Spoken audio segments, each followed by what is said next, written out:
Pode me chamar de seu Alcides.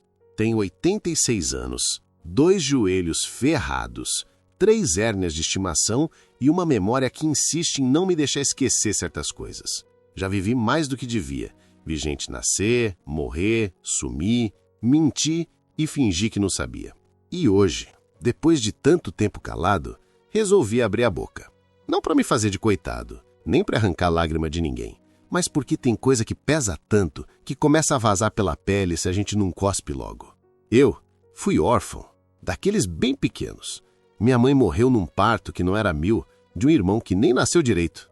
Meu pai, se é que dá para chamar assim, desapareceu antes de eu aprender a falar. Me deixaram num orfanato em Jundiaí, um casarão velho que cheirava a mingau ralo, pano úmido e castigo. Ali, criança não era gente, era número, e eu era o 27. O 27 dormia num beliche torto, tomava banho gelado e comia pão duro com café sem açúcar. Tinha um padre que falava bonito, mas batia com régua de madeira nas mãos se a gente errasse o Pai Nosso. E tinha também a tal da irmã Amélia, que chamava todo mundo de anjinho, mas esfregava sabão na boca de quem chorasse por comida. Lá, carinho era lenda, abraço era castigo, e saudade... saudade era pior que febre. Mas eu, mesmo pequeno, era esperto. Não no jeito de escola, porque quase nem tinha aula. Era esperto de ficar quieto. Sabia quando baixar o olhar, quando fingir que não vi, quando limpar a lágrima com o lenço do bolso para não levar bronca. Eu aprendi a viver na miúda, rezando baixinho para alguém aparecer e me levar dali. Não por amor, não. Eu nem sabia o que era isso, mas por esperança de sair daquele lugar onde até o silêncio doía. E um dia apareceu. Era domingo. Eu estava ajudando a varrer a frente da capela quando ele chegou. Terno claro, sapato engraxado, cheiro forte de lavanda e um sorriso que parecia desenho. Chamava-se Benedito Moura, mas lá no orfanato todo mundo chamava de Seu Bene. Ele era daqueles homens que sabiam os seus ouvidos. Bastava falar que todo mundo parava.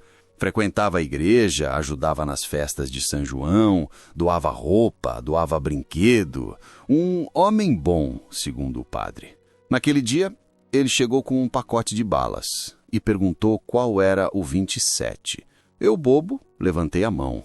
E ele veio até mim, agachou devagar, olhou nos meus olhos e disse: "Você tem olhos de quem precisa de uma casa de verdade." Depois me deu uma bala de banana que eu nem mastiguei, só deixei derreter na língua para durar mais. Depois daquele dia, ele passou a aparecer mais. Levava pão doce, perguntava como eu estava, sentava comigo no banco da frente da capela, fazia piada de coisa que eu nem entendia e sempre terminava dizendo: "Você ainda vai sair daqui, Alcides. Você vai ser meu menino." E eu acreditava, porque quando a gente cresce sem colo, qualquer mão que não machuca parece milagre. Não demorou muito e ele foi falar com a direção.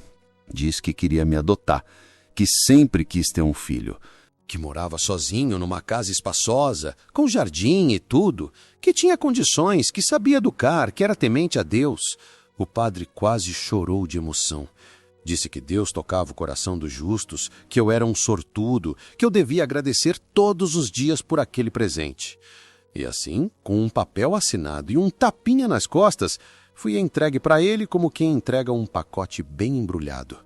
Tinha gente sorrindo, dizendo que minha vida ia mudar, que eu ia ter cama boa, comida quente, um pai de verdade. Mas ninguém perguntou se eu queria, nem se eu confiava. Só me disseram para dizer obrigado e entrar no carro dele. A casa ficava 2 ruas atrás da igreja. Era bonita sim, portão branco, varanda grande, cheiro de cera no chão. Ele me mostrou o quarto, a cozinha, a sala com o tal do piano que ninguém tocava. Disse que ali seria o meu novo lar, que eu podia ficar à vontade, que agora eu era dele. Me deu uma muda de roupa nova, disse para eu tomar banho e que depois a gente ia jantar. Eu obedeci, porque era isso que criança órfã fazia. Obedecia. Vestia a camisa branca com botões e a bermuda que ainda cheirava a loja. Sentei na mesa e vi comida de verdade. Arroz, frango, legumes, tudo quente, tudo arrumado. Comi devagar, com medo de acabar, e ele só me olhava, sorrindo. Agora você está seguro, Alcides. Aqui ninguém vai te bater, ninguém vai te xingar. Aqui é casa, e casa é onde o coração descansa. Ele disse, servindo mais arroz no meu prato. Eu sorri, não por acreditar, mas porque era o que esperavam de mim. Depois da janta, ele me levou até o quarto de novo. Disse que ali seria meu canto. Tinha uma cama boa, travesseiro fofo, cortina com florzinha e uma estante com livros que eu não sabia ler direito. A porta fica sempre aberta. Aqui ninguém se tranca. Confiança é isso, ele falou, encostando a porta, mas sem fechar. E então eu deitei. Cobri até o pescoço. Olhei para o teto e pensei, será que agora vai dar certo? Mas meu estômago apertava, não de fome, mas de um medo que eu ainda não tinha nome para dar. A luz do corredor ficou acesa. O chão não rangia, mas eu escutava passos lentos, pausados. E mesmo com a porta encostada, eu sabia. Ela não trancava por dentro. E naquela noite, eu dormi com os olhos abertos, porque o silêncio da casa nova era diferente. Era um silêncio que prestava atenção demais. Demorei para entender que naquela casa tudo era regra, até o silêncio. Não bastava obedecer, tinha que obedecer do jeito certo, com a postura certa, com o rosto limpo e o cabelo penteado. Aqui não é orfanato, Alcides. Aqui tem educação, ele dizia, mas o jeito que falava fazia até o elogio parecer bronca. Na primeira semana, tudo ainda era novidade. A comida boa, o cheiro de sabão de coco, o lençol passado, mas aos poucos os detalhes começaram a gritar. Eu não podia fazer barulho nem brincando. Se deixasse cair alguma coisa, ele fechava os olhos e dizia, você já tem idade para controlar o corpo. Nem sei que idade ele achava que eu tinha. Nunca me perguntaram quando eu nasci. Do banho, ele sempre vinha com uma toalha dobrada no braço e dizia que criança precisava de supervisão.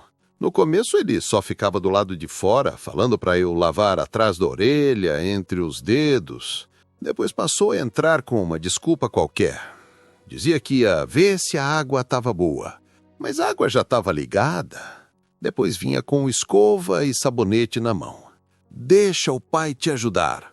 Eu, que nunca tinha tido pai, achava que aquilo era isso mesmo.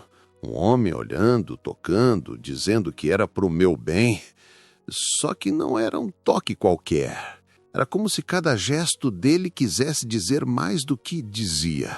A toalha demorava para sair das minhas costas, o olho dele não desviava.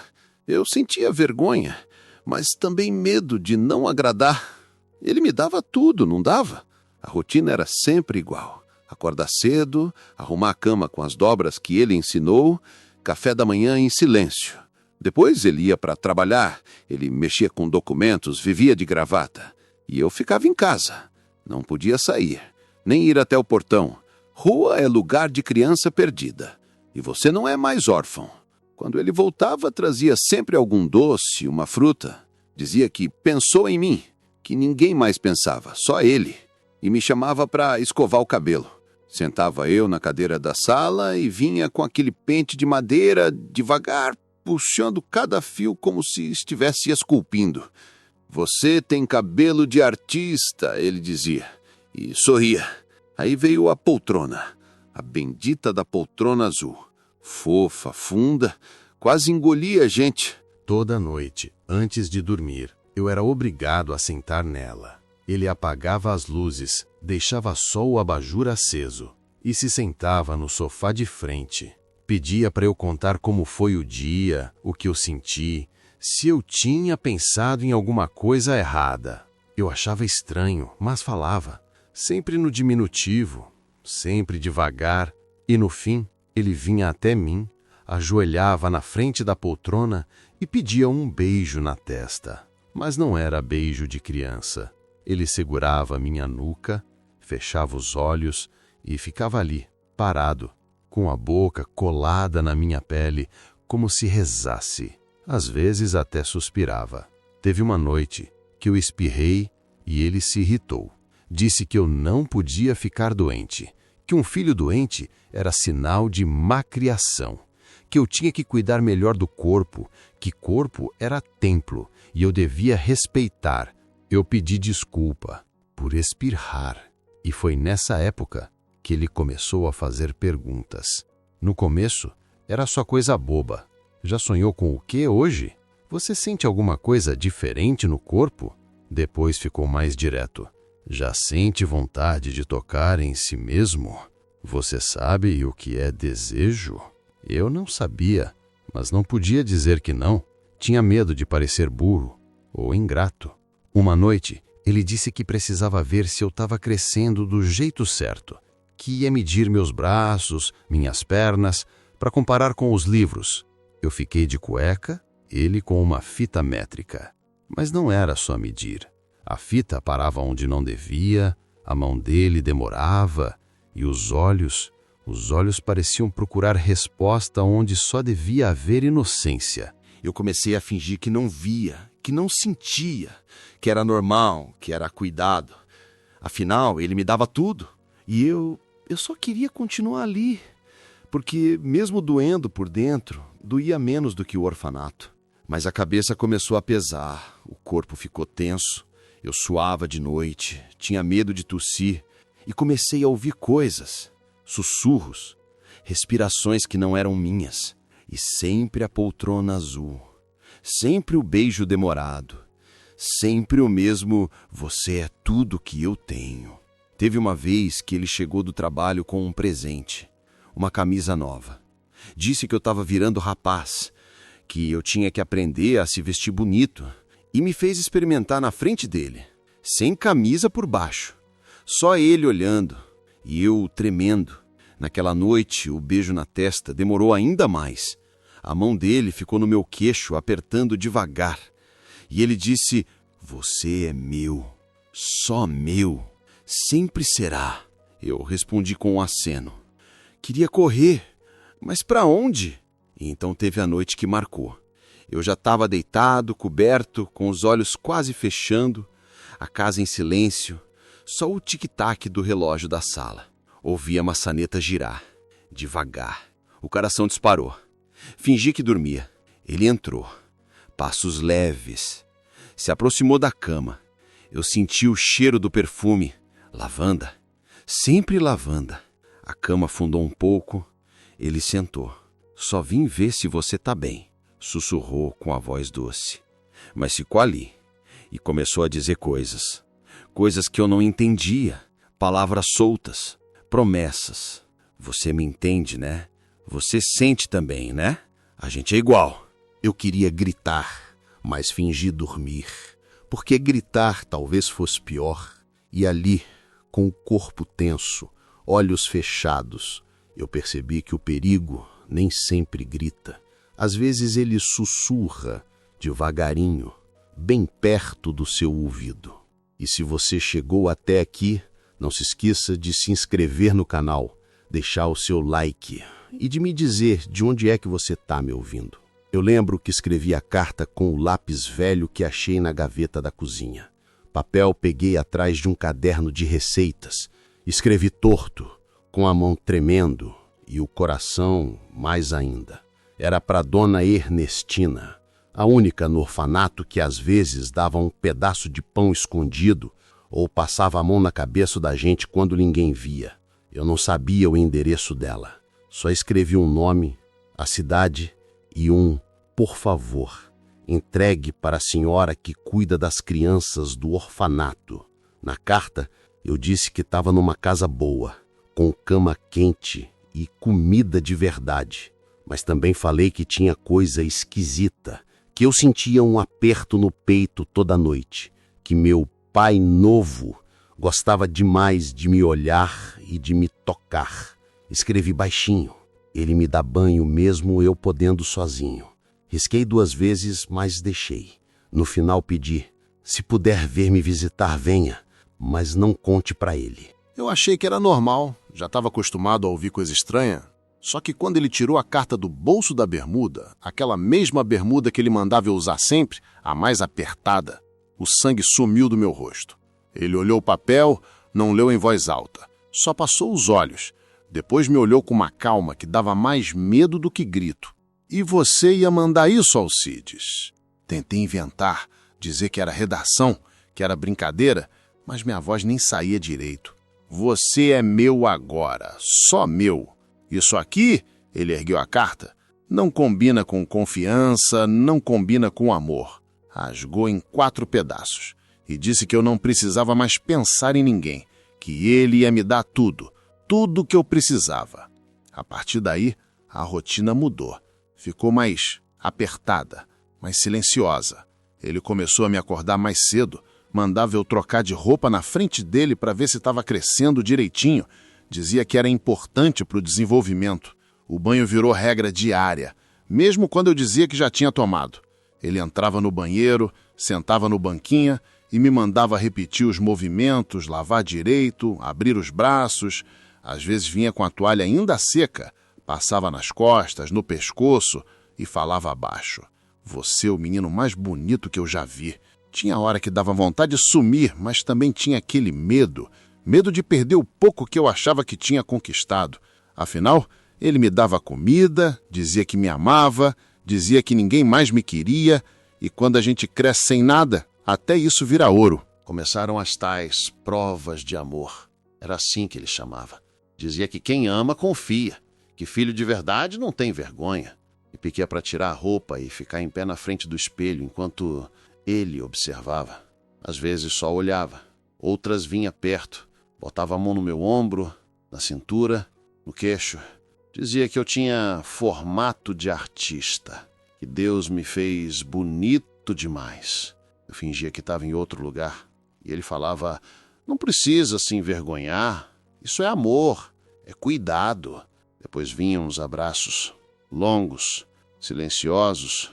Ele me segurava forte, a mão tremendo nas minhas costas, a respiração acelerada e o silêncio, aquele silêncio que gritava tanta coisa que eu não sabia nomear. Eu comecei a achar que o problema era comigo, que eu era ingrato, que devia aceitar, que isso era família, era amor, né? Era o que todo mundo dizia. Até o dia que o tal do Elias apareceu, um amigo da igreja, homem de fala mansa, os olhos cansados, mas vivos, veio visitar o Benedito. Trouxe uns pães caseiros, sentou na sala e eu fiquei ali no canto quieto. Elias me olhou diferente, não com desejo, nem com pena, com dúvida. É o Alcides, o menino que você adotou? Ele perguntou. Meu filho agora, respondeu Benedito, passando o braço nos meus ombros. Elias ficou calado. Depois de um tempo, pediu para ir ao banheiro. Antes de voltar, passou por mim na cozinha e disse baixo, tá tudo bem com você, filho? Eu não soube o que dizer, só balancei a cabeça. E ele só respondeu, se precisar, me procura. Aí saiu. Naquela noite, o Benedito não falou da visita, mas o rosto dele estava tenso. O beijo de boa noite foi mais demorado, a mão no meu rosto mais pesada, e eu dormi agarrado no travesseiro como se fosse escudo. 2 dias depois, eu tentei fugir. Esperei ele sair para trabalhar, peguei um pedaço de pão do dia anterior, enrolei numa toalha e fui até o fundo da casa. Pulei o muro por dificuldade. Me ralei, quase caí, mas corri. Corri sem olhar para trás. Não sabia para onde, só andava. Queria sumir, esquecer, mas a fome veio rápido. O medo veio junto. E a certeza. Ninguém me conhecia ali. Ninguém me ajudar. Era só mais um moleque magro andando à toa. Quando escureceu, o desespero bateu. Sentei atrás do mercado, comendo pão seco, chorando baixo, e aí voltei. Voltei como um cachorro com medo do castigo e entrei pela porta dos fundos, tremendo. Ele já estava em casa, me esperando, mas não gritou, nem bateu. Só me olhou, cruzou os braços e disse: agora você precisa me provar que confia em mim. Depois da fuga frustrada, alguma coisa mudou naquela casa. Não foi para melhor, nem para pior. Foi para mais fundo. Ele começou a agir diferente, mais calculado. Ao invés de bronca, vinham sorrisos. Ao invés de castigo direto, vinham promessas. Todo domingo de manhã, sem falhar, aparecia com um presente. Roupas que criança nenhuma daquela rua podia comprar. Camisas com um botão dourado, bermudas cheirosas, sapato de verniz, às vezes brinquedo, Quebra-cabeça, dominó, boneco de madeira articulado. E sempre acompanhado de alguma guloseima. Biscoito amanteigado, chocolate, doce de leite fresco comprado no centro. Isso é porque você está se tornando um bom menino, Alcides. Um filho de verdade, ele dizia, com aquele tom que me dava enjoo. Mas todo o presente vinha com o que ele chamava de compromisso. Ele não usava essa palavra à toa. Dizia que uma família de verdade se baseava em confiança, entrega, presença. E presença, para ele, significava estar no colo, literalmente. Sessões de leitura, era isso que ele dizia para quem perguntasse. Mas não tinha livro que durasse mais de 3 páginas, porque logo ele interrompia, mandava eu sentar mais perto. Me ajeitava no colo dele, botava a mão na minha coxa e ficava ali, me ensinando a entonação certa. Dizia que minha voz era doce, que dava gosto de ouvir. Às vezes pedia massagem, mandava eu passar óleo nos ombros dele, nas costas, e depois deitava no tapete da sala e dizia que era minha vez. Você precisa aprender a ser sensível, falava. Eu ficava ali, passando a mão onde ele mandava, rezando por dentro para aquilo acabar logo. Mas não acabava, porque depois vinha o beijo. No rosto, na testa, no queixo, beijos longos, grudados. E ele segurava meu rosto como se eu fosse de vidro. A cabeça começou a pirar. Eu acordava molhado de suor, mesmo no frio. Comecei a ter pesadelos que eu não entendia. Sonhava com o orfanato pegando fogo, com a poltrona azul virando bicho, com os olhos dele me seguindo pelo teto, e comecei a molhar a cama. A primeira vez escondi.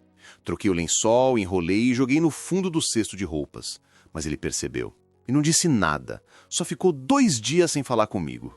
Não gritou, não ameaçou, só fingiu que eu não existia. Era o pior tipo de castigo. Porque quando ele fazia isso, me tirava o único chão que eu achava que tinha. Sem comida, sem olhar, sem palavra. Passava por mim e não respondia. Eu pedia desculpa, mesmo sem saber por quê. Chorava em silêncio. E ele só dizia: quando você estiver pronto para ser meu filho de verdade, a gente volta a se entender. Depois disso, passei a dormir com medo. De molhar a cama, de não molhar e ele achar que escondi, de acordar com ele na porta, de não acordar nunca mais. Um dia, depois da missa, um padre novo se aproximou de mim. Tinha cara de gente simples, meio tímido, mas com um olhar que via longe. Você está gostando da casa nova, Alcides? Ele perguntou, enquanto Benedito conversava com outros homens no pátio da igreja. Eu só senti. Não sabia o que podia ou não podia dizer. Tem algo que você queira me contar? Às vezes ajuda, sabe, falar. Eu abri a boca, ia dizer alguma coisa, mas o Benedito apareceu atrás dele e respondeu por mim. Alcides está com febre, padre. Esses dias está muito sensível. Está se recuperando. Pôs a mão no meu ombro, apertou de leve. O padre percebeu, ajeitou o colarinho e só disse: quando quiser conversar, me procure. Estarei por aqui. Depois disso, nunca mais me deixou sozinho com padre nenhum. Foi aí que apareceu a Dona Marocas, vizinha do lado. Velha, daquelas que parecem que nasceram com a rua. Lenço na cabeça, vestido estampado, cheiro de naftalina e doce de abóbora. Sempre varrendo a calçada, falando com os gatos, cuidando das plantas, mas com um olho atento, atento demais. Num dia de tarde, fui jogar o lixo. Ela estava sentada na cadeira de balanço e me chamou baixinho. Menino, vem cá, só um minuto. Fui com o coração na mão. Tá tudo bem aí dentro?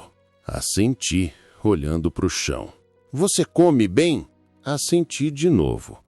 Ela olhou fundo nos meus olhos, deu um suspiro e disse: tá, mas se um dia quiser conversar, me chama. Eu escuto bem, mesmo com essa idade, escuto muito mais do que falo. E então tirou um papelzinho dobrado do bolso e me entregou. Um papel velho, amarelado, com um lápis preso por um elástico. Se um dia quiser falar, escreve aqui e joga por baixo do portão da minha casa. Eu vou entender. Guardei no bolso como quem esconde um tesouro. E naquela noite, deitado na cama, olhando para o teto como sempre, eu percebi que talvez alguém estivesse ouvindo, mesmo que só um pouco, mesmo que de longe. Ele chegou numa sexta-feira de manhã, com uma mala pequena e um sorriso cansado. Chamava-se Ademar, primo de segundo grau do Benedito, pelo lado da mãe. Era mais novo, talvez uns 20 e poucos anos, com cara de quem já tinha rodado o mundo.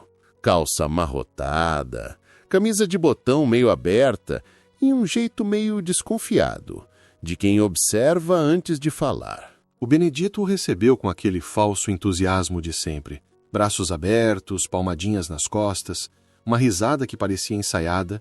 Disse que acaso era simples, mas de coração grande, e me apresentou como filho por escolha divina. Esse aqui é o Alcides, menino bom, Deus me deu. Ademar me olhou e sorriu de leve, mas o olhar dele não parou na minha cara. Foi direto para o meu pescoço, onde ainda havia uma marquinha roxa do castigo da semana passada. Eu abaixei a cabeça instintivamente. Ele percebeu. Nos 2 primeiros dias, o Benedito fez de tudo para manter Ademar sob controle. Levava ele para almoçar fora, fazia questão de servir café na sala, enchia o ar de conversa fiada. Mas Ademar era atento. Sentia-se. O silêncio entre as falas, os olhares que o Benedito lançava quando eu demorava a responder, as portas que não trancavam, a ausência de risos. Ademar começou a puxar assunto comigo quando o Benedito não estava por perto. Nada direto, nada invasivo. Só perguntava se eu gostava de desenhar, se lia algum livro, se já tinha ido pescar. Quando falei que nunca tinha segurado um anzol, ele abriu um sorriso verdadeiro pela primeira vez.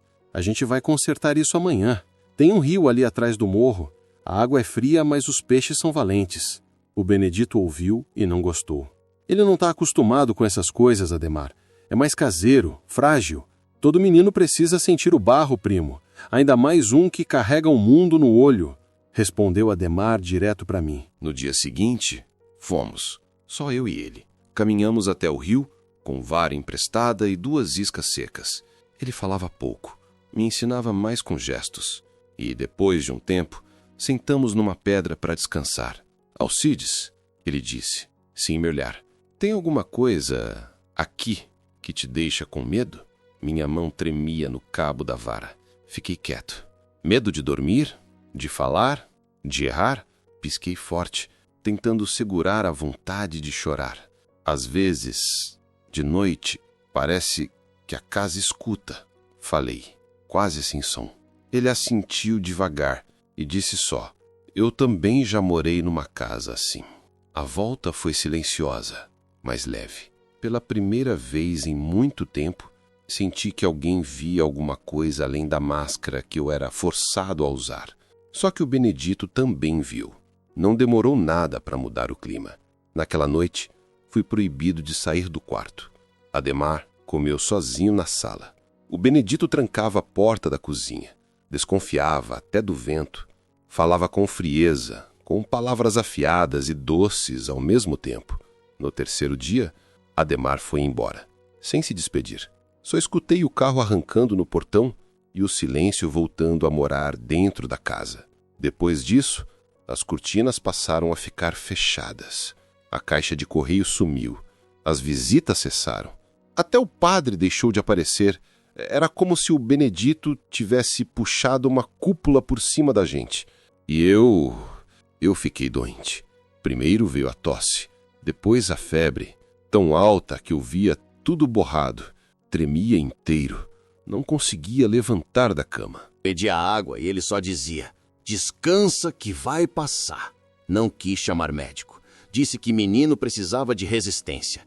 Que não era qualquer calafrio que ia me derrubar. Me cobria até o pescoço e sumia pela casa.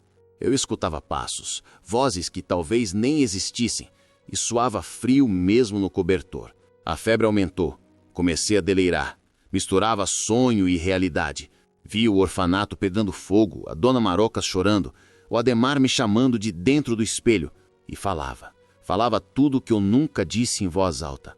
Que tinha medo dele, que os abraços doíam, que os beijos queimavam, que o amor ali tinha gosto de veneno. Na última noite, antes de desmaiar de vez, vi o Benedito parado na porta, braços cruzados, rosto duro, sem piscar. E aí eu falei dormindo ou meio dormindo, não sei. Eu não quero mais, não quero, não gosto quando o Senhor me toca. E ele ouviu e ficou ali, sem dizer nada. Mas eu soube, no instante que minha garganta secou, que ele escutou tudo. No terceiro dia depois da febre, quando consegui abrir os olhos direito, ele estava sentado na beirada da cama, com as mãos cruzadas e a cara dura, sem expressão nenhuma. Então foi isso que você disse pro Adhemar? Minha garganta queimava. Tentei responder, mas só saiu ar. Que tem medo de mim? Que não gosta do meu toque? Que eu sou um monstro? Silêncio. Depois de tudo que fiz por você? Tudo. Roupa, comida, teto, amor. Ele se levantou devagar, como quem carrega um morto nas costas, e disse: se você não quer meu amor, não precisa dele. Vamos ver se aprende a dar valor. Não gritou, não bateu, mas o que veio depois doeu mais que qualquer surra. Me trancou no quarto dos fundos, um quartinho sem janela, com uma cama de madeira e um balde no canto. A maçaneta girava só por fora. A luz só acendia quando ele queria, e o silêncio era absoluto. Só entrava ali para deixar um copo de água e um pedaço de pão seco, sem olhar para minha cara, e saía, sem palavra. No segundo dia, minha cabeça já doía. A barriga roncava, mas o corpo não queria mais comer. Eu chamava baixinho, depois só murmurava. Pedi desculpa sem saber do quê. Pedi amor, mesmo sem querer. Pedi para sair, mesmo sem saber se ia aguentar. Depois de não sei quantos dias, talvez 3, talvez mais, ele abriu a porta. Estava perfumado, sorridente. Disse que estava com saudade, que eu já tinha aprendido a lição, que queria me mostrar que o amor dele era tudo o que eu precisava e que agora tudo podia voltar a ser como antes. Me levou para a sala, sentou no sofá, mandou eu sentar no colo e ali, com os olhos colados nos meus, disse: me diz que me ama, Alcides. A boca travou. Ele repetiu mais doce: me diz que você me ama, que não quer mais fugir, que é meu. Eu disse, não porque sentia, mas porque o medo tinha virado carne, porque meu corpo já respondia por mim sem eu mandar, porque o que ele pedia era o preço para respirar fora daquele quarto. Depois disso, ele virou outro, ou fingiu virar. Voltou com os presentes, com os pratos cheios, com as histórias antes de dormir, mas agora mais controlado, mais gentil, mais pai do que nunca. E isso era o mais assustador. Mas dentro de mim, algo começou a morrer. Eu esqueci do cheiro do orfanato, da voz da Dona Marocas, do rosto do Padre Novo. Tudo parecia sonho velho. Comecei a esquecer até meu nome. Se chamasse filho, eu respondia. Se dissesse meu menino, eu vinha. Acordava sem saber se era manhã ou tarde. Comia sem lembrar o gosto. Me olhava no espelho e via outra criança. Uma que sorria por fora, mas estava apagando por dentro. E quando ele perguntava, você me ama, né? Eu dizia que sim, com a cabeça baixa, já sem saber se era verdade ou mentira. E foi nesse vazio que a Dona Marocas voltou a aparecer. Começou a passar mais vezes na frente da casa, sempre com a desculpa de colher umas folhas, de conversar com os gatos, mas olhava demais para dentro. Esforçava os olhos para tentar enxergar pela cortina fechada. Uma tarde, me viu varrendo o quintal. Estava mais magro, mais pálido. Tentei sorrir, mas ela só franziu a testa. Tá comendo direitinho, menino? Assenti. E dormindo bem? Assenti de novo, sem levantar os olhos. Ela suspirou fundo, limpou a mão no avental e foi embora, murmurando, isso tá errado. Tá tudo muito errado. No dia seguinte, bateu no portão. O Benedito atendeu com a calma costumeira. Boa tarde, vizinho. Eu queria ver o Alcides. Agora não dá, Dona Marocas. E por quê? Ele está dormindo e não quer visitas. Ela ficou parada ali um tempo, como se o mundo tivesse congelado. Mas antes de ir embora, olhou bem para ele e respondeu. Nenhuma criança recusa visita quando está segura. E saiu, sem dizer mais nada. O padre voltou. Não o velho que fingia não ver nada, mas o novo, aquele dos olhos atentos, que uma vez me perguntou se eu dormia bem. Foi num domingo, depois da missa. Estava com um grupo da paróquia distribuindo folhetos de oração pela rua. Quando chegou perto da nossa calçada, me viu. Eu estava varrendo a varanda, como sempre. Corpo magro demais para o tamanho do avental, olhos fundos, mãos suadas mesmo no frio da manhã. Ele acenou de leve, e eu, por impulso, levantei a mão como quem pede ajuda sem fazer barulho. O gesto foi pequeno, mas cheio de urgência. Era um pedido disfarçado de aceno. O Benedito apareceu na porta logo depois. Fechou o portão com força e disse que eu não estava me sentindo bem, que o menino está com problemas, anda meio confuso. O padre não retrucou, só olhou bem dentro dos olhos dele. Depois olhou de novo para mim. Se precisar, estou sempre na igreja, disse com a voz firme, como quem crava um aviso. E foi ali que a desconfiança virou um movimento. Começaram a passar mais vezes pela frente da casa. Dona Marocas agora varria a calçada 3 vezes por dia. Um grupo de mulheres da igreja inventou de vender rosário na esquina. O padre apareceu 2 vezes por semana, só para caminhar. E o Benedito sentiu. Não falava, mas sentia. A casa ficou mais escura, as janelas mais fechadas e o silêncio mais espesso. Foi nessa época que comecei o diário. Peguei umas folhas soltas de um caderno velho que achei atrás do armário da cozinha, amarrei com um pedaço de barbante e escondi embaixo do colchão. Escrevi à noite, quando ele roncava leve no quarto ao lado. Só rabiscos no começo, palavras soltas. Depois, frases inteiras. Hoje ele me abraçou na frente do espelho de novo. Hoje eu quis morrer e não consegui. O padre voltou. Eu quero fugir. Era o único lugar onde eu dizia o que não podia dizer em voz alta. E mesmo escrevendo baixinho, tremendo, com medo do som da caneta, eu me sentia menos sozinho, como se aquele papel fosse uma porta que eu ainda podia tentar abrir. Uma tarde, quando o Benedito saiu para buscar carne no açougue, fui varrer o quintal e por um instante esqueci de ter medo. Um vizinho novo, rapaz de uns 30 anos, chamado Mauro, me viu pelo muro. Ei, você é o Alcides? Assenti com a cabeça. Tô precisando de ajuda para plantar uns temperos ali na frente. Você manja de terra? Sorri sem saber se podia, mas não respondi. As mãos suavam, o coração acelerou e então, sem pensar, larguei a vassoura e corri para dentro de casa. Ele gritou, calma, menino, não quero te assustar. Mas o medo já era reflexo. Tranquei a porta por dentro e esperei o Benedito voltar, com a certeza de que ele ia saber. Sempre soube. E soube mesmo. Não disse nada naquele dia. Mas à noite, durante o jantar, olhou para mim e disse, com a boca quase sem mexer, tem muita gente querendo tirar o que é meu. Mas você é esperto. Você sabe quem te ama de verdade. E depois, como se fosse uma bênção, tocou meu queixo com a ponta dos dedos e mandou um beijo no ar. Era assim que ele punia, com afeto venenoso. Passou a trancar todas as portas, a esconder as chaves, a controlar até o tempo que eu passava no banheiro. E eu continuei escrevendo, mais do que nunca, mais rápido, com mais raiva, como se cada linha fosse uma corda puxando minha alma de volta para a superfície. Mas numa manhã qualquer, acordei e senti o colchão diferente. Olhei debaixo e o diário não estava mais lá.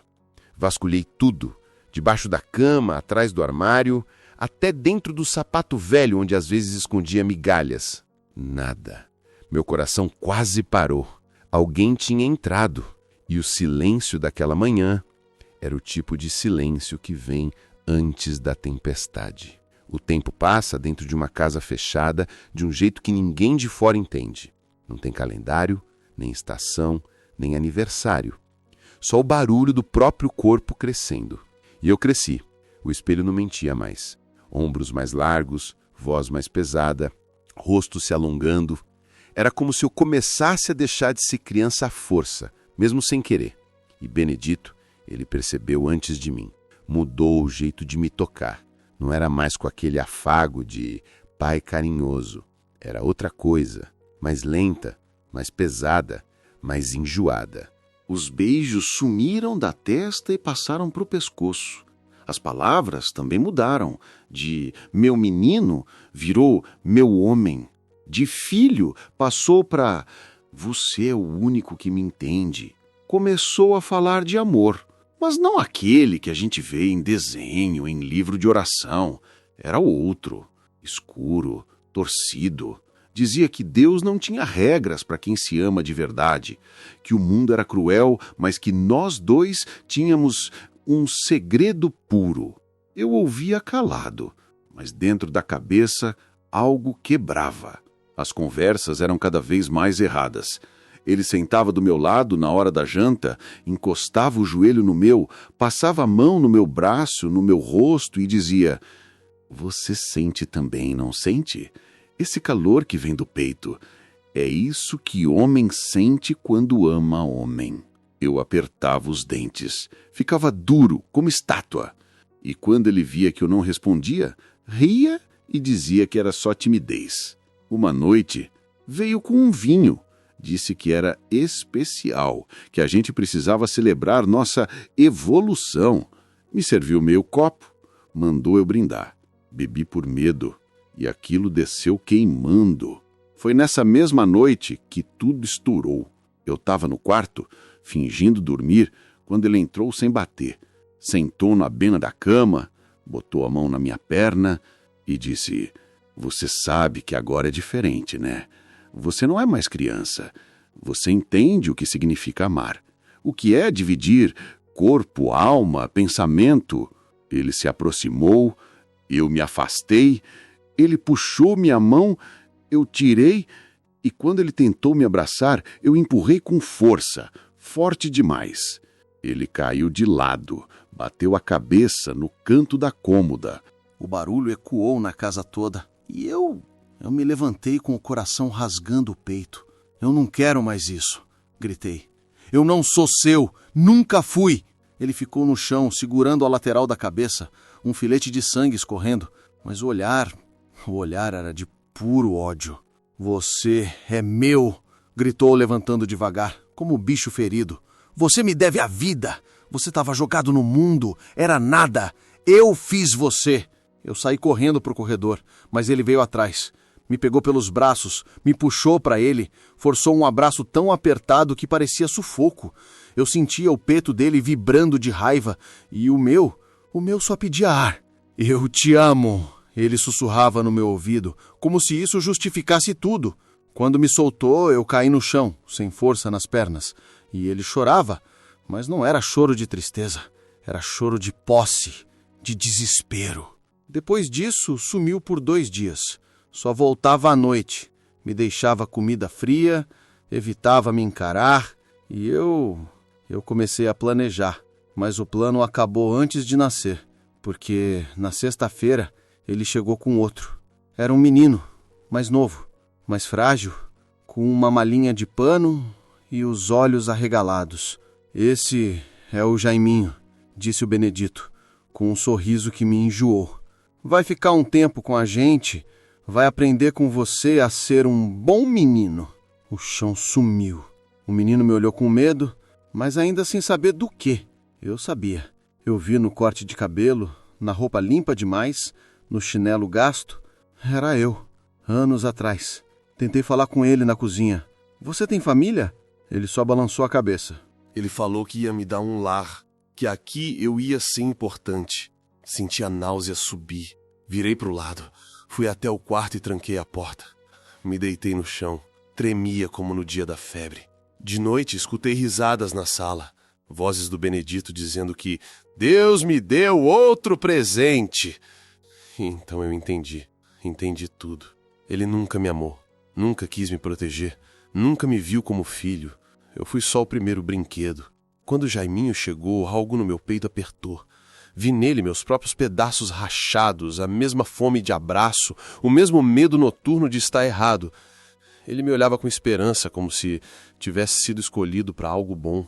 E pensei, poderia ser diferente para ele. Mas logo vi que era só repetição enrolada de mentira. Cada amanhecer eu acordava com o cheiro do repúdio nos meus pulmões.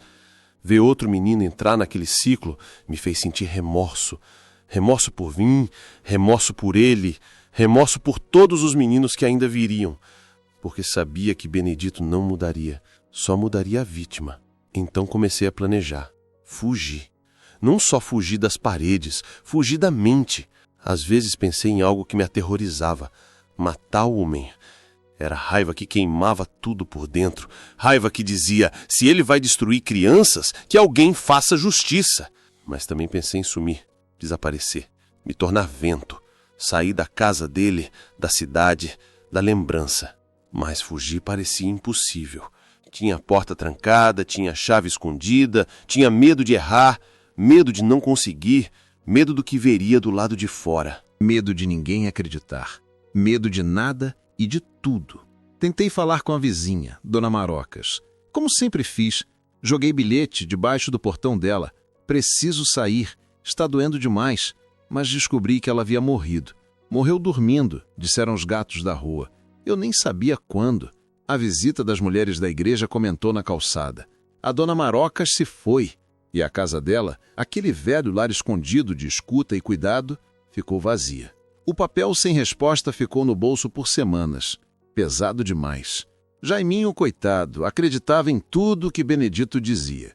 Benedito disse que Jaiminho era órfão igual a mim, que eu era irmão adotivo mais velho, que éramos família. Jaiminho sorriu quando ouviu. Ele queria posar de irmão. Ele queria amor. Quando perguntou de onde vinha a mãe, Benedito respondeu que ela tinha partido para céu de saudade. E Jaiminho fechou os olhos, achegou a cabeça no meu ombro, dizendo que ele queria pertencer a algo. Eu pensei, ele não merece essa mentira. Ele não merecia o silêncio, a culpa. Ele não merecia carregar essa confusão que já me corria as veias. Foi quando apareceu o padeiro. Seu Zé, homem grande, de mãos calejadas, dono de uma padaria perto da praça. Sempre me via passar aquela hora de madrugada, com os olhos vermelhos, carregando caixas vazias ou sentado na calçada da frente, fingindo dormir. Pensei que estava nervoso, sujo, perdido. Ele me chamou uma vez. Menino, você está sujo de cama ou de noite? Eu tentei mudar o rosto, fingir que era só poeira. Ele insistiu. Já vi lágrimas secas nesse seu rosto. Algo está errado aí. Não disse nada. Ele nunca perguntou demais. Apenas ofereceu pão. Às vezes uns migalhas ainda mornas. E no silêncio ofereceu companhia. Me escutou uma noite, quando o Benedito estava de costas. Bebê na cozinha, lavando louça. Jaiminho dormiu? Perguntei. Dormiu? Disse seu Zé calmamente. O senhor me ajuda a sair daqui? Ele ficou olhando nos meus olhos, sustendo meu medo. Depois disse, amanhã, meia-noite, eu passo com uma carroça. Você prepara sua roupa mais velha, uma sacolinha, o menino lá, a gente vai. Fui para a cama com o coração batendo como se fosse sair do peito. Tremia de medo de ser traído, de não corresponder, de acordar enganado. Mas era a única luz fraca que eu tinha. Na noite marcada, quando Benedito estava dormindo pesado, peguei Jaiminho. Dei pão que seu Zé deixou escondido para nós dois. Ajudei ele a calçar o chinelo velho e enrolar casaco no corpo que tremia de frio. Saímos. Pois é, fugimos juntos. A lua estava escondida pelas nuvens. A carroça rangia no caminho de terra. O cheiro de madeira molhada, o som dos cascos dos cavalos, o rangido do eixo enferrujado. Cada sacolejar parecia avisar. Cuidado, cuidado, cuidado. Jaiminho chorou baixinho. Eu segurei a mão dele. Tive medo de olhar para trás, de ver Benedito saindo atrás, de ver porta batendo, janela rachando. Cada sombra me parecia Benedito. Cada sussurro do vento me parecia a frase pronta dele. A chegada à casa do seu Zé foi com um silêncio pesado. Ele abriu a porta de trás, nos deixou entrar no sótão. Lá uma cama velha de palha, cobertor puído, janelas vedadas, pouca luz. Me senti seguro. Pelo menos por algumas horas o corpo relaxou. Mas no meu cérebro as lembranças vieram. Toques, sussurros, medo. Jaiminho dormiu rápido. Eu fiquei olhando o teto, tentando contar estrelas pelas frestas da madeira, pensando, será que agora vai dar certo? Achei que talvez eu pudesse respirar, mas a fuga nunca exime dor, nunca cura tudo. E o que vem depois também não é fácil. Ficar na padaria foi paz por pouco tempo. A casa nos fundos era apertada, abafada, mas pela primeira vez em anos eu dormi sem medo da porta abrir no meio da noite. Jaiminho, ainda sem entender o peso do que estava por vir, achava que aquilo era aventura. Brincava com tampinhas de garrafa, arrumava pão de forma em torre e ria como se ainda tivesse permissão para ser criança. Seu Zé fazia o possível, dava comida, deixava a gente ficar no sótão, avisava quando era a hora de se esconder, mas com o tempo eu comecei a sentir que ele estava mudando o olhar. Não de maldade, de medo, porque eu não era mais só um menino fugido. Eu estava quebrado. Tinha dias que eu acordava no meio da noite gritando. Via Benedito no canto do quarto me chamando com a mão. Às vezes achava que a voz dele vinha da parede. Um dia acordei e estava com as unhas cravadas no próprio braço sangrando. Jaiminho chorava, sem entender, e seu Zé olhava de canto, tentando ajudar, mas já com receio. Você precisa de ajuda de gente de verdade, Alcides. Ele disse uma noite, depois de me ver quebrar um copo só porque achei que era veneno. Eu não confio em ninguém, respondi, com a voz baixa, encarando a porta como se Benedito estivesse atrás. Eu sei, mas eu não sou profissional. E se descobrirem que estou com vocês aqui, vão levar tudo de mim. 2 semanas depois, a denúncia veio. Ninguém sabe quem foi. Talvez alguém que viu 2 meninos entrando e saindo tarde da noite. Talvez alguém que achou estranha a comida sumindo. Talvez o próprio medo tomando forma. A verdade é que seu Zé nos chamou uma tarde, olhou com os olhos molhados e disse: hoje é a última noite. Amanhã vocês precisam ir. Jaiminho chorou. Eu só fiquei mudo. Amanheceu com gosto de cimento. A gente saiu pelos fundos. Cada passo parecia um erro. A cidade era grande, mas Benedito podia estar em qualquer esquina. Ele era o tipo de homem que não deixava as coisas escaparem fácil. A rua foi nosso lar por dias. Dormimos em estação de trem desativada, debaixo de ponte, em beco com cheiro de mijo e morte. O pão que seu Zé nos deu acabou rápido. A fome voltou como faca. Jaiminho adoeceu. Febre, tosse, olhos fundos. Eu comecei a bater em porta de igreja. A maioria nem abria. Até que uma abriu. Uma senhora, véu branco, rosto severo. Somos do abrigo São Lucas, disse firme. Onde estão os pais de vocês? Morreram. Menti. Ela sentiu. Não questionou. Nos levaram para um prédio velho, mais limpo, camas arrumadas, cheiro de sabão e reza. Crianças em silêncio, cuidadores frios. Lá não tinha abraço, mas também não tinha Benedito. Só que o trauma não foi embora com a fuga. Eu não falava com ninguém, não deixava ninguém chegar perto, dormia de costas para o mundo. Um padre tentou conversar, fui ríspido. Uma cuidadora tentou passar remédio no corte do meu braço, eu bati a mão dela. Aqui, a gente só encosta com permissão, menino.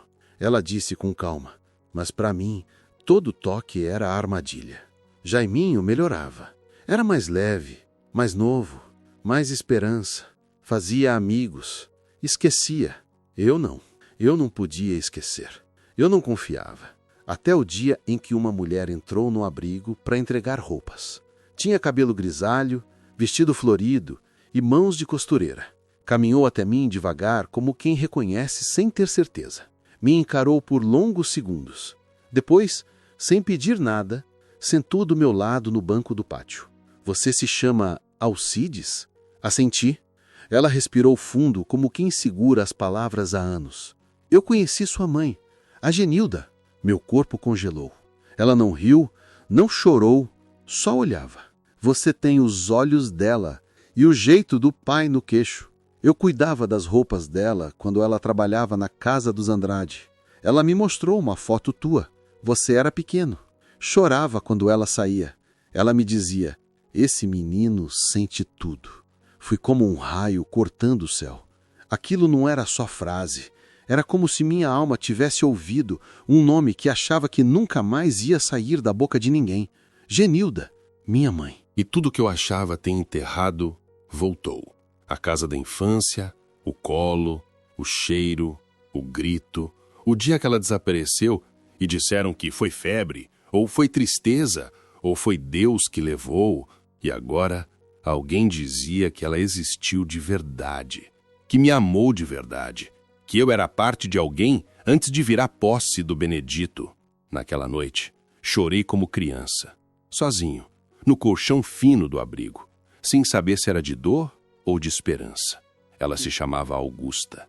Não tinha diploma, nem título de freira, nem uniforme do abrigo, mas todo mundo ali respeitava quando ela entrava. Era daquelas mulheres que falavam baixo, mas carregavam peso nas costas.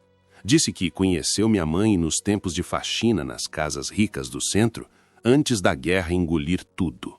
Genilda era só menina, mas trabalhava como se tivesse 50 anos de tristeza no corpo. Ela disse, olhando para o pátio, sem me encarar direto. Toda vez que falava de você, os olhos dela brilhavam. Falava que você sentia demais, que era o tipo de criança que ouvia as dores do mundo, mesmo sem ninguém contar. Fiquei ouvindo quieto, encostado no muro. Os outros meninos brincavam do outro lado. Eu não. Eu só respirava. Baixo, com medo da memória engasgar. Ela voltou outras vezes. Sempre sentava do mesmo jeito, com as pernas cruzadas, as mãos no colo, os olhos firmes no passado. Quando sua mãe adoeceu, ninguém ajudou. Disseram que era castigo. Falaram até que ela inventava coisa, que você nem existia. Foi parar no hospital público, sem parente, sem nome escrito em lugar nenhum. E você foi para o orfanato. Aquilo me cortou, porque por muitos anos eu achei que tinha sido largado, que tinha sido esquecido, que não valia nem o esforço de alguém ir atrás. Mas ali, com a voz da Augusta, eu soube. Não foi abandono, foi silêncio forçado, foi injustiça. Ela levou uma foto velha, meio desbotada, onde uma mulher de rosto redondo, olhos grandes e nariz pequeno segurava um bebê enrolado em coberta azul. Não tinha certeza se era eu, mas no fundo era. O jeito dela me olhar dizia. Tentei agradecer, mas a boca não saía som. Era como se tudo dentro de mim estivesse embargado, segurando uma avalanche. Dias depois, aconteceu a missa de domingo no salão do abrigo. Eu fui porque me obrigaram. Me sentei no fundo, perto da porta. A música começou. Um coral de meninos pequenos cantava aquele hino que Benedito cantarolava enquanto cozinhava. Na segunda estrofe, minhas mãos começaram a tremer. Na terceira, os olhos já estavam embaçados. Na quarta, eu levantei correndo e apaguei no corredor. Acordei deitado, com 2 cuidadores ao redor. Me disseram que foi só susto, que o corpo estava fraco, mas eu sabia que era mais. Aquela música, aquela melodia, era gatilho, era navalha. Desde então, passei a evitar qualquer som que lembrasse o passado. Portas rangendo, talheres batendo, risada abafada, lençol sendo puxado, cada coisa carregava o eco da casa dele. E aí veio o golpe final. Jaiminho foi adotado. Uma família do interior, casal sem filhos, religiosos, vieram ver os meninos, olharam ficha, fizeram perguntas, levaram bolo, brinquedo. Jaiminho se encantou, se agarrou na barra do vestido da mulher como se fosse mãe desde sempre. Ele me contou 2 dias antes de ir. Eu não quero te deixar sozinho, disse com os olhos cheios. Vai, respondi. Não olha para trás. Na hora da despedida, ele me abraçou forte. Eu não consegui abraçar de volta. Depois que ele foi, o mundo ficou mais mudo. O quarto pareceu maior, o corredor mais comprido, a comida mais amarga e o sono virou uma guerra nova. Achei que ia sentir alívio, mas senti foi vazio. Mais uma vez, alguém ia embora e eu ficava. Até que numa tarde cinza, quando eu varria o pátio do fundo, um homem apareceu na entrada. Terno marrom, sapato lustrado, cheiro forte de perfume barato. Parecia um vendedor, mas não era. O menino Alcides ainda está aqui? A cuidadora chamou meu nome e eu fiquei parado, com a vassoura na mão, o coração disparado, porque aquele nome dito assim em voz alta, por alguém de fora, era aviso. O homem do terno marrom olhou direto para mim e disse: Eu vim em nome de uma denúncia antiga. Tem uma investigação aberta sobre um certo Benedito Queiroz. E o nome que apareceu mais de uma vez foi o seu. O homem do terno marrom não parecia ameaçador. Tinha sorriso contido, mãos mansas, voz que quase pedia desculpa por existir. Mas quando falou o nome de Benedito, a terra sob meus pés tremeu. Meu nome é Davi Barbosa. Sou investigador civil. Recebemos uma denúncia anônima meses atrás envolvendo o nome Benedito Queiroz e possíveis vítimas de maus tratos e outros tipos de violência. Você, Alcides, foi mencionado por mais de uma pessoa. Me lembro de segurar a vassoura com tanta força que os nós dos dedos estalaram. A cuidadora do abrigo disse que precisaria consultar a direção, mas o investigador disse que era apenas conversa, que não ia forçar nada, mas que era importante. Sentei na sala pequena dos fundos. Ventilador barulhento, cheiro de papel velho. Ele abriu uma pasta grossa, amarelada, com meu nome escrito em letra de homem. Isso aqui é de anos atrás, ele disse, virando páginas. Relatos arquivados. Algumas cartas. Uma das mais antigas é de uma mulher chamada Augusta. Diz que você foi retirado de um orfanato por um homem que frequentava a igreja. Soa familiar? Assenti, sem dizer uma palavra. Ele continuou. Depois que vocês fugiram, mais 2 nomes surgiram. Um rapaz do interior, hoje com 30 e poucos anos, e outro que, infelizmente, foi encontrado morto num rio perto de Pirajuí. Não sabiam que os 2 tinham passado pela mesma casa, a mesma rua, a mesma rotina. As palavras batiam como pedras. Ele mostrou um desenho, feito por criança. Uma casa, um homem grande, um menino com o rosto apagado. Esse desenho é do segundo menino. Ele descrevia a casa como a casa do castigo azul.